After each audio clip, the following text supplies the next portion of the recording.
சண்முகபரணி சீரியலில் நாளைக்கு ஒரு வேறு லெவல் செம்ம அதிரடியான எபிசோட் வந்திருக்குன்னே சொல்லலாம்.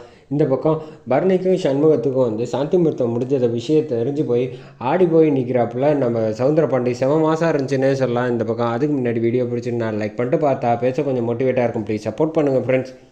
இந்த பக்கம் சண்முகம் பரணி அசந்து தூங்கிட்டு இருக்காங்க. அப்போ தான் கன்னத்தில் கை வச்சுக்கிட்டு அப்படியே பரணியை பார்த்துக்கிட்டு இருக்காங்க.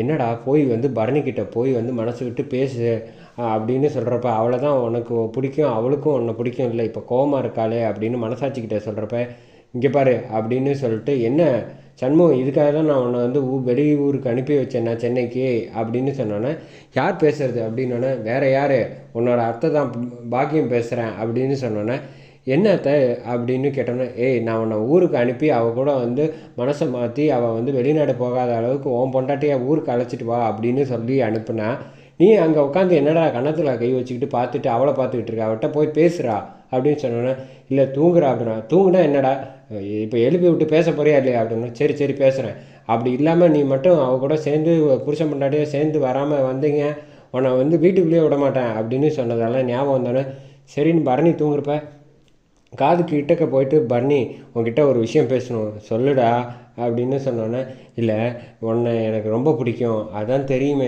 மேற்கொண்டு சொல்லு என்ன அப்படின்னு கேட்குறாங்க. இல்லை இங்கே பாரு, நம்ம 2 பேரும் இப்படி பிரிஞ்சே இருக்கோமே, இது நல்லாவா இருக்குது அப்படின்னு. நல்லா இல்லை தான், அதுக்கு என்ன பண்ண முடியும், நானாக விலகி இருக்கேன், நீ தான் எப்போ பார்த்தாலும் உன் தங்கச்சிங்க கூடவே உன் குடும்பத்து கூடவே இப்போ அன்பு பாசம்னு சொல்லிகிட்டு இருக்கேன், என்ன தான் நீ புரிஞ்சிக்கவே மாட்டேங்கிறியே, எதுக்கு எடுத்தாலும் என்ன குத்தம் சொல்கிற அப்படின்னு சொன்னோன்னே, சரி அதான் நான் தப்பாக உணர்ந்துட்டேன்ல, இனிமையாவது அத்தை ஒன்று சொல்லி அனுப்பியிருக்காங்க அப்படின்னு சொன்னப்போ, என்ன சொல்லியிருக்காங்க அம்மா அப்படின்னு கேட்குறாங்க. அந்த சமயத்தில் தான், இல்லை எனக்கு ஒரு ஐடியா சொன்னாங்க, நான் இப்போ சென்னைக்கு எதுக்காக திடீர்னு வந்திருக்கேன்னு தெரியுமா, தெரியாது சொல்லு அப்படின்னு கேட்குறாங்க பரணி. அப்போ நம்ம 2 பேரும் இங்கேயே சாந்தி முகூர்த்தம் முடிஞ்சிருமா, அதுக்கப்புறம் முடிச்சிட்டா நிச்சயமாக நீ என்னை விட்டு பிரிஞ்சு போக மாட்ட, உனக்கும் எனக்கும் பசங்க பிறப்பாங்கல்ல, அதனால் நீ எப்போவுமே என் கூடயே இருப்ப அப்படின்னு சொல்கிறாங்க. கரெக்டாக தான் சொல்லியிருக்காங்க, ஆனால் உனக்கு தான் எதுவுமே புரியாதே அப்படின்னு சொன்னோன்னே, என்ன பேசுகிற நீ அப்படிங்கிறப்ப, ஐ லவ் யூ பரணி அப்படின்னு சொல்கிறப்ப, இந்த பக்கம் நானும் தான் உன்னை லவ் பண்ணுறேன் அப்படிங்கிற மாதிரி பரணி சொல்கிறாங்க. அந்த சமயத்தில் தான் இங்கே சவுந்தரபாண்டி பார்த்தா கரெக்டாக இங்கே குறுக்க மறுக்கும் நடந்து போயிட்டுருக்காங்க. இவங்க வேறு திட்டம் போட்டு வச்சுருக்காங்களே, எப்படி நம்ம இங்கே நம்ம ஊரில் இருக்கோம், சென்னையில் பரணி நிச்சயமாக அவனை ஒத்துக்க மாட்டா, அவங்கக்கிட்ட கோவமாக தான் பேசுவா, இருந்தாலும் இவன் திடீர்னு பரணி மனசு மாறிட்டான்னா அவளுக்கும் அவனை பிடிக்கும் தானே, என்ன பண்ணுறது அப்படிங்கிற மாதிரி இங்கே யோசிச்சுக்கிட்டு இருக்காங்க. அந்த சமயத்தில் தான் கரெக்டாக பரணிக்கிட்ட இங்கே பாரு அப்படின்னு சொல்கிறப்ப, சரி சரி நீ ஒன்றும் கோவப்படாத அப்படின்னு சொல்கிறப்ப, உனக்கு என்ன வேணும்னு சொல்லு அப்படின்னு சொல்கிறப்ப, அதெல்லாம் ஒன்றும் வேண்டாம் அப்படின்னு சொல்லிட்டு அவங்க 2 பேரும் ரொமான்டிக்காக பேசிகிட்டு இருக்காங்க.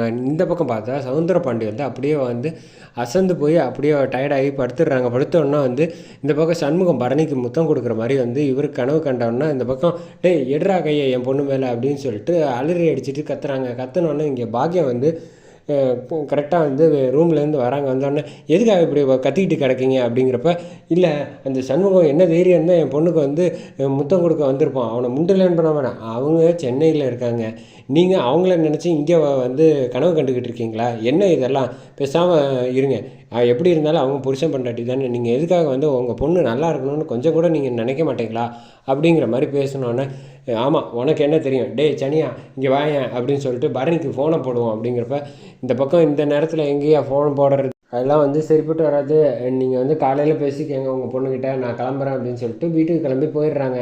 இந்த பக்கம் பாக்கியம் பாரு ஒரு மனுஷன் கொஞ்சமாவது தூங்குறாரா இல்லையா அப்படின்னு சொல்லிட்டு, சரி இவர் எப்படியோ புலம்பிக்கிட்டு கிடக்கட்டும் அப்படின்னு சொல்லிட்டு இந்த பக்கம் கதவை தள்ளி அவங்க ரூம் கதவை சாத்திட்டு போயிடுறாங்க. என்னடா இது இப்படி எல்லாருமே கொஞ்சமாவது பொறுப்பு இருக்கா அப்படின்னு சொல்லிட்டு, சரி கதவை தர பாக்கியம் அப்படிங்கிறப்ப, நீங்கள் அங்கேயே கனவு கண்டுங்க எனக்கு தூக்கம் வருது அப்படின்னு சொல்லிட்டு கதவை திறக்காமல் தூங்கிடுறாங்க. இவர் இங்கே ஹால்லேயே புலம்பிகிட்டு இருக்காங்க. அதோட முடியுது.